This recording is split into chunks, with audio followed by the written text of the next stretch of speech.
好啦，講咗啦，其實今日咧就想教中距長距離啦，大家係成個戰術嘅組合啦。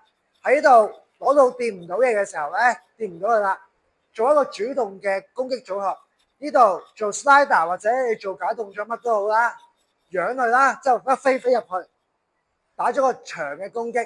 然之後正常嘅話，你應該走啦，你想打 long range，但係今次想對方迷惑，就係一飛咗個 long range 之後，攝個中距離喺度，但係未出手住嘅。然之後你自己做咗個 pit step，即係點解要做 pit step 咧？就係我如果正面望住咧，佢個前手好近我冇咩反應時間，我通常就會中啦。所以我一跳嚟呢個位嘅時候，我就會做咗個 pit step，我令到佢隻前手唔會即刻打到我。